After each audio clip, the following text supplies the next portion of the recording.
Good morning students. आज हम लोग जो है चैप्टर क्लास 10 का सीरीज जो बोल रहे हैं NCERT exam application of trigonometry.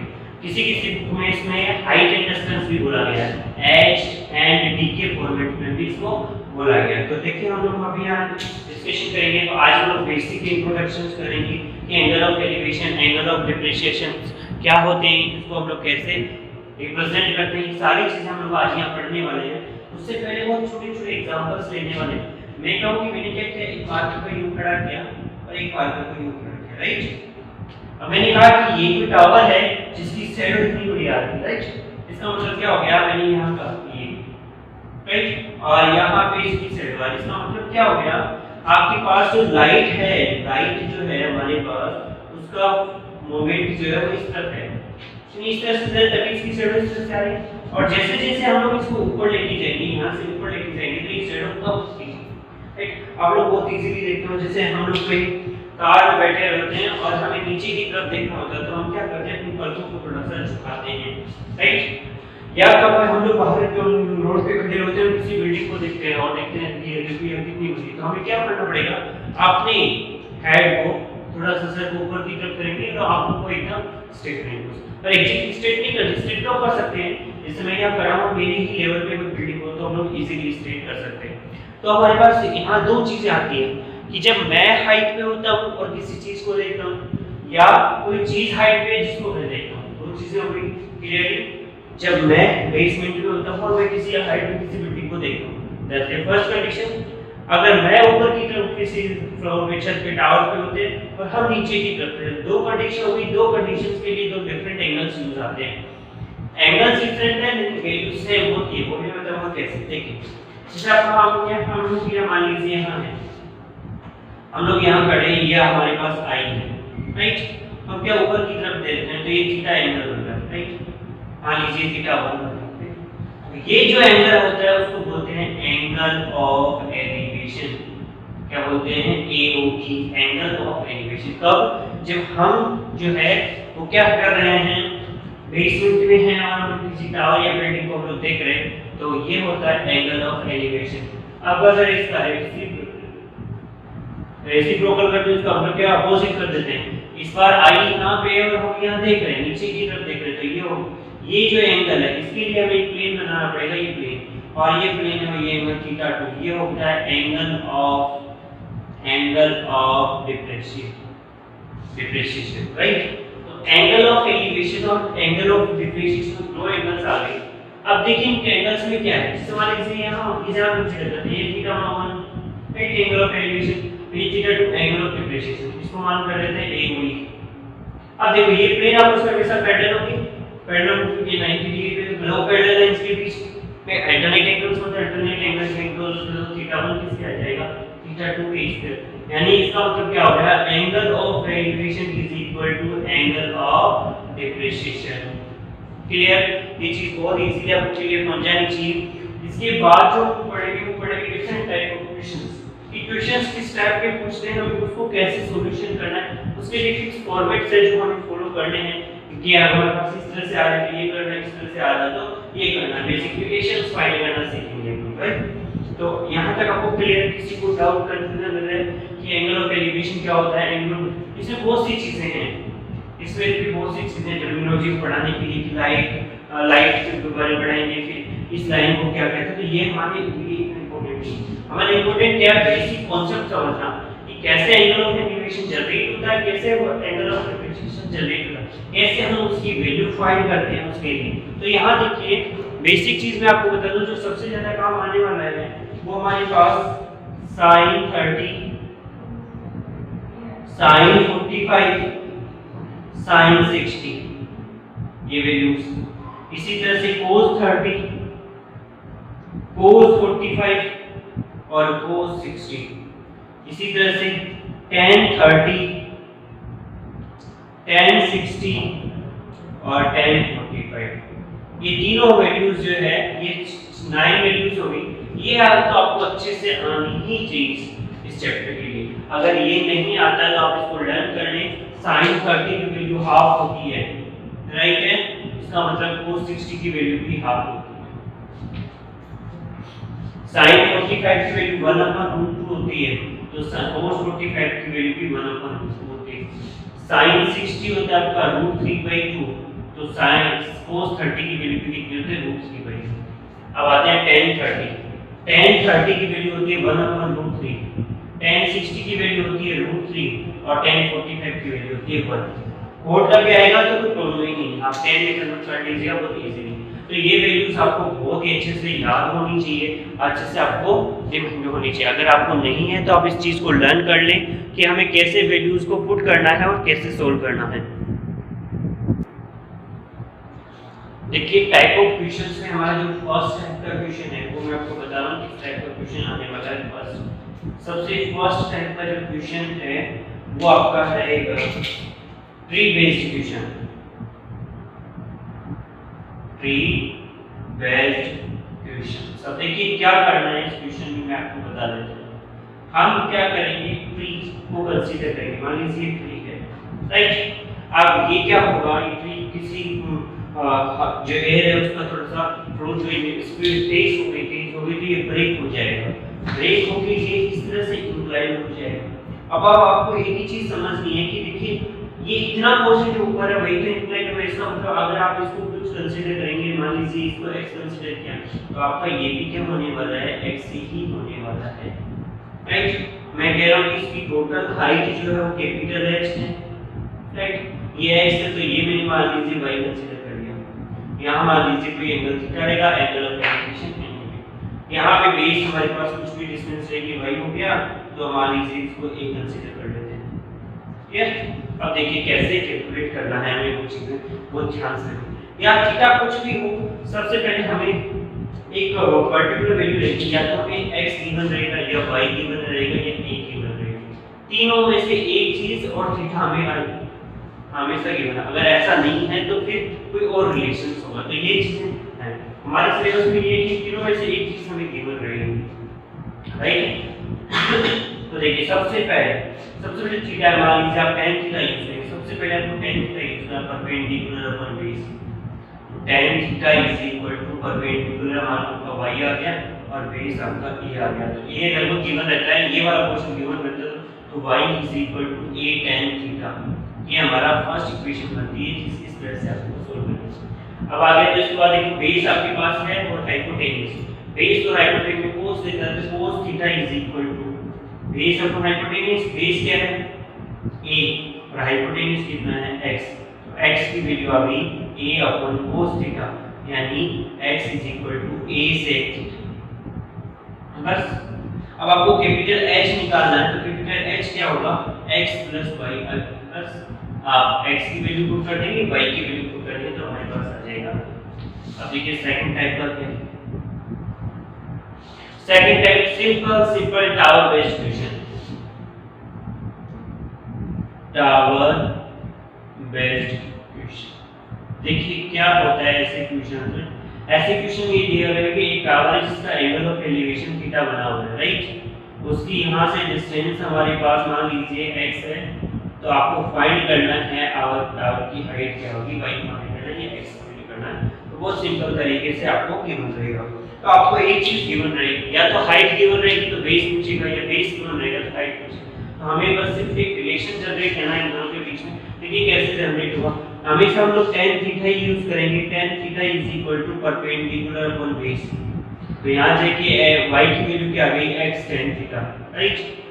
अगर हमारे पास y की वैल्यू है तो हम x की वैल्यू निकाल सकते हैं इस तरह से। ये सबसे सिंपलेस्ट फॉर्म का क्वेश्चंस है हमारे पास। उसके बाद जो है वो हमारे पास लेडर का क्वेश्चन आता है कभी कभार, लेडर और रॉप, राइट। दोनों का क्वेश्चन एक जैसा ही आता है। क्या होता है लेडर और रॉप में, देखिए क्यों बोलेगा कि वो सर्कस आर्टिस्ट है जो किसी रस्सी पर चलता है जिसका एंगल ऑफ एलिवेशन ऐसा हो, या इसकी जगह वो ये बोल देगा कि एक लेडर जो है हमें किसी विंडो तक लगाई गई जिसकी लेंथ इतनी है, तो आपको फाइंड करना है उस विंडो की सरफेस से हाइट कितनी है, या उस लेडर की वॉल से डिस्टेंस कितनी, दोनों चीजें पूछ सकता है। तो ये मान लीजिए हमारे पास मैं एक ही तरह का कंसीडर कर रहा हूँ, तो ये मान लीजिए रॉक भी हो सकता है आपका और लेडर भी हो सकता है, दोनों में से एक चीज हो सकती है। वो ये कह रहा है कि रॉक या लेडर की कोई डिस्टेंस मान लीजिए x हमें गिवन, उसकी लेंथ, उसकी यहाँ से डिस्टेंस आपकी कंसीडर कर लीजिए, इसकी ये हाइट h कंसीडर कर लेते हैं और ये मान लीजिए उसका a कंसीडर है जो किसी एंगल थीटा पे इंक्लाइंड हो रहा है। तो आपको फाइंड करना होता है हाइट या बेस दोनों। तो हम देखो तीनों में जो भी रिलेशंस आएगा वो सारे कैलकुलेट कर लेंगे। क्या क्या रिलेशन बनेगा देखिए। सबसे पहले tan थीटा यूज करते हैं। tan theta is equal to perpendicular upon base, ये हो गया a, तो h इज इक्वल टू आ गया a tan थीटा। यहाँ से हम लोग हाइट कैलकुलेट कर सकते हैं किसकी, वॉल की। अब वॉल से डिस्टेंस भी कैलकुलेट कर सकते हैं, a भी कैलकुलेट कर सकते हैं इजीली। अब यहाँ से लेना है तो ये हाइपोटेन्यूज और बेस में कौन देता है, cos थीटा, तो cos theta is equal to hypotenuse आपका x और बेस कितना आपका a, बेस ऑफ हाइपोटेन्यूज, तो x इज इक्वल टू आ गया a cos थीटा, राइट। बस इस तरह से रिलेशंस आ जाएगा, रिलेशन से हम लोग इजीली इसका सॉल्यूशन कैलकुलेट कर सकते हैं। क्लियर सबको, किसी को डाउट कंफ्यूजन नहीं। हमारे कितने पार्ट्स हो गए, 2 पार्ट्स कंप्लीट हो गए। नेक्स्ट जो है वो आपका क्वेश्चन जो बेस्ड रहता है वो एक्चुअली स्टैचू बेस्ड हो गया, पेडेस्ट्रियन बेस्ड हो गया। किसी फुटपाथ पे कोई पोल खड़ा है तो फुटपाथ की किसी सरफेस से कुछ डिस्टेंस पे होगा और उसके बाद में पोल खड़ा है तो पोल भी किसी हाइट पे होगा। या यूं कहें कि जैसे हम लोग क्या कि कुर्सी पे बैठे हैं और कुर्सी पे खड़े हो जाएं तो हमारे कुर्सी पे बैठने पे एंगल ऑफ डिप्रेशिएशन कुछ अलग होगा और हमारे खड़े होने पे एंगल ऑफ डिप्रेशिएशन कुछ अलग होने वाला है। तो इसी बेस्ड क्वेश्चंस जो है वो स्टैचू टाइप के होते हैं। तो देखिए इसमें क्या होता है, इसमें ऐसा होता है कि इसकी जो है कोई वो बोल सकता है जैसे कोई इंसान भी खड़ा रहेगा, इंसान भी खड़ेगा तो इंसान की भी कुछ हाइट होगी और कुछ हाइट की बात देखेगा तो बोलेगा कि इसके फुट से एंगल ऑफ कितना आ रहा है और उसकी हाइट से एंगल ऑफ एलिवेशन कितना आ रहा है। तो ये दोनों चीजें 3-4 चीजें इसमें कभी-कभार आती हैं। तो देखिएगा फिर ऐसा हो सकता है सी में भी। देखिए सी का जो पर्टिकुलर लेवल है वो अलग होता है और आप सी का जो जहाँ सिप की बात कर रहे हैं, सिप में जो सी में जो सिप होता है उसका कॉर्नर पोर्शन बहुत हाइट पे होता है तो वो कुछ डिस्टेंस पे हो गया इन पर्टिकुलर डिस्टेंस। तो वैसे भी क्वेश्चंस हो सकते हैं हाइट पे, आप किसी पर्टिकुलर पे जंप कर रहे हैं, जैसे आप कुर्सी से जंप करते हैं तो एंगल ऑफ एलिवेशन चेंज होता है। तो ये सारी चीजें इस वाले टाइप में आती है। देखिए इसमें क्या आता है कि केबल टावर बीच में आता है। जैसे मान लीजिए ये पर्टिकुलर स्टैचू बना हुआ है और ये इसका बेसमेंट बना हुआ है, राइट। अब इसका बेसमेंट इसके साथ में इसके मान लीजिए सरफेस यहाँ पे है और यहाँ पे कोई पॉइंट है ए कंसीडर कर लेता हूँ। अब यहाँ से इसके एंगल ऑफ एलिवेशन यहाँ के लिए तो कुछ अलग होगा और यहाँ के लिए कुछ अलग होगा। मान लीजिए थीटा 1 है और ये कंसीडर कर लिया हमने, थीटा 2 कंसीडर कर लिया, राइट। तो इसमें काफी चीजें कभी-कभार क्या होता है, ये हमें गिवन रहता है, जैसे मान लीजिए ये x गिवन है और ये हमारा y गिवन है और ये हमारा बेसमेंट b कंसीडर करिए इसको, राइट। तो कभी-कभार क्या होता है, कभी-कभार बेस दे देगा आपको, कभी-कभार दोनों थीटा दे देगा, तो हो सकता है कभी-कभार एक थीटा दे और हाइट दे। तो ये आपको इस चीजों का बहुत ध्यान से रखना, बहुत ध्यान से पढ़ना है इसके लिए। तो क्वेश्चंस आप पढ़ेंगे तो सारी चीजें आपको ऑटोमेटिक रियलाइज हो जाएगी कि हमें कैसे करना है। तो देखिए जैसे हम लोग पहला रिलेशन tan थीटा 1 के बीच में निकालते हैं। tan थीटा 1 का परपेंडिकुलर आपका x और बेस कितना आ गया आपका b, राइट। तो यहाँ से आप चाहो किसी की वैल्यू मिलेगा, x की वैल्यू निकालेंगे तो b tan थीटा, राइट। ये हमारा फर्स्ट सोर्स है। हो सकता है इसमें बेस आपको गिवन हो x निकालना पड़े, हो सकता है आपको बेस और गिवन हो थीटा भी निकालना पड़े। तो दोनों चीजें आप कंसीडर करके चलिए कि ऐसा पॉसिबिलिटीज है आपके सामने, क्योंकि क्वेश्चन हमें उसी के अकॉर्डिंग गिवन है। तो उसी के अकॉर्डिंग हमें गिवन रहेगा तो हमें सारी चीजें अच्छे से कंप्लीट करनी है। फिर देखिए अगर मैं tan थीटा 2 की बात करूंगा, tan थीटा 2 क्या होगा, x + y हाइट तो y होगी ना, x + y अपॉन बेस तो भी b रहने वाला है, राइट। अब देखिए यहाँ पे अगर मैंने माना x + y = क्या आ गया, tan थीटा 2 आ गया, राइट। सॉरी b बेस साथ में मल्टीप्लाई होगी। यहाँ से देखो y की वैल्यू क्या आएगी, y की वैल्यू क्या आएगी b tan theta 2 minus x की वैल्यू है b tan थीटा 1, राइट।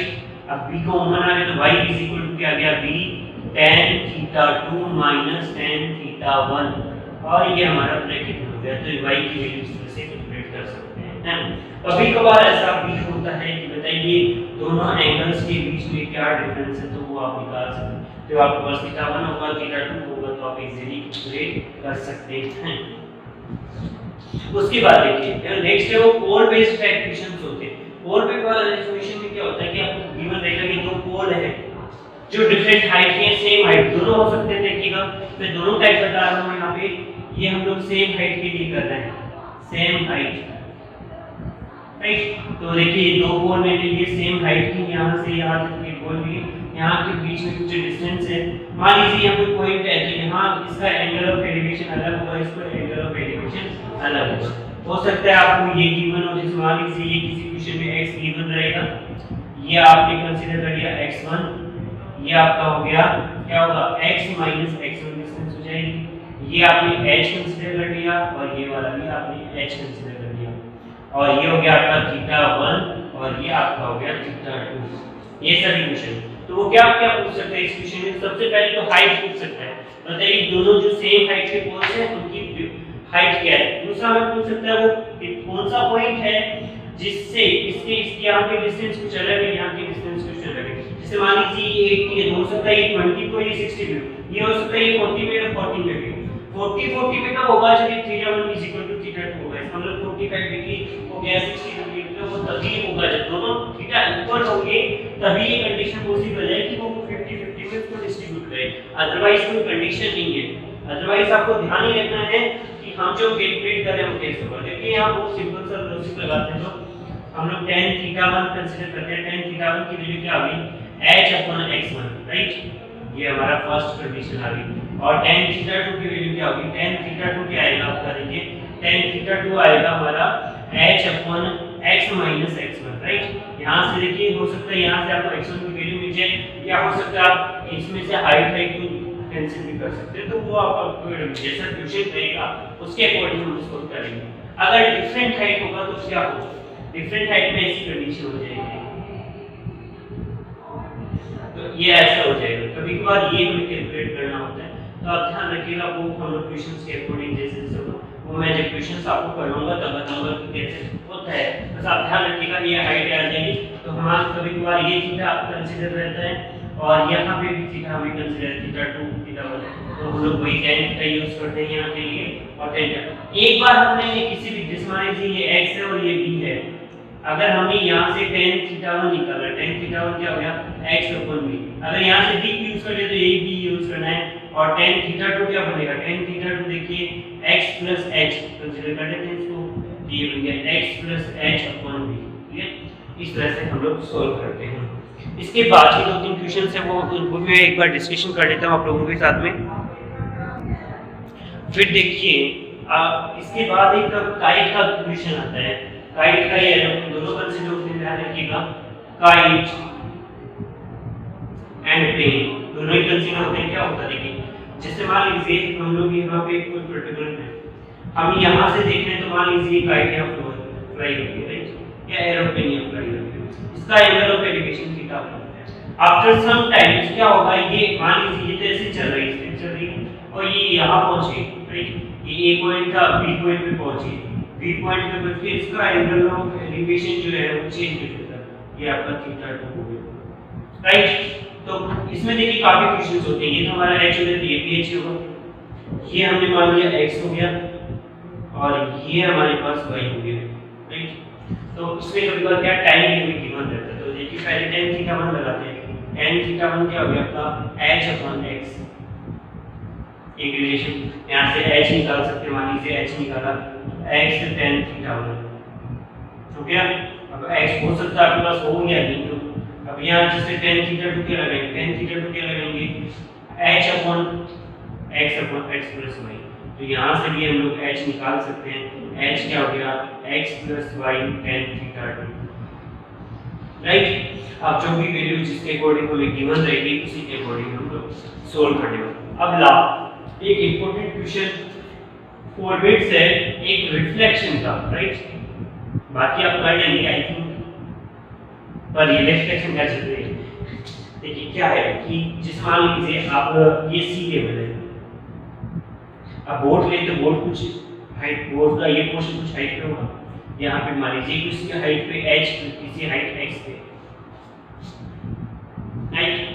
अब यहाँ पे कोई क्लाउड है, इस क्लाउड का एंगल ऑफ एलिवेशन यहाँ से ऐसे बन रहा है, मान लीजिए अल्फा बन रहा है, राइट, ये मान लीजिए इसकी होगी h, राइट। अब इस क्लाउड का रिफ्लेक्शन काम वाटर में बन रहा है। अब वाटर में क्या बनेगा वो आप डिसाइड ही करेंगे। ये मान लीजिए ये वैसा बन गया। अब आपको ये डिसाइड करना है कि इसकी डिस्टेंस कितनी होगी। ये बहुत इंपॉर्टेंट है। ये आप बीटा मान लीजिए, राइट। अब देखिए हमारा जो रिफ्लेक्शन का लॉ ऑफ रिफ्लेक्शन ये होता है कि जितना पानी के ऊपर होता है उतना ही पानी के नीचे हमें उसका इमेज फॉर्मेशन होता है, उसका रिफ्लेक्शन। अब पानी के ऊपर कितना है, पानी के ऊपर इतना है x + h। बस यही समझने वाली बात है। तो देखिए tan अल्फा यूज करते हैं हम लोग, परपेंडिकुलर अपॉन बेस कंसीडर हो गया। और फिर हमने लिया tan बीटा यूज करते हैं, परपेंडिकुलर हो गया x + h। ध्यान रखिएगा इस चीज का, अपॉन बेस। हो सकता है यहाँ से बेस कंसीडर हो जाए, हो सकता है यहाँ से हमें h b की वैल्यू मिलके यहाँ बोल रहे थे, यहाँ से h की वैल्यू निकालें, जो भी होगा तो ये बन जाएगा 2x + h = base tan beta. Clear? तो ये हमारे इस ट्यूशन टैब के क्वेश्चंस थे। 2-3 छोटे-छोटे टाइप और होते हैं, कभी कभार बड़े रस्सी का इस तरह से रहता है, तो वो हम लोग क्लास में डिस्कशन करेंगे। Thank you so much class.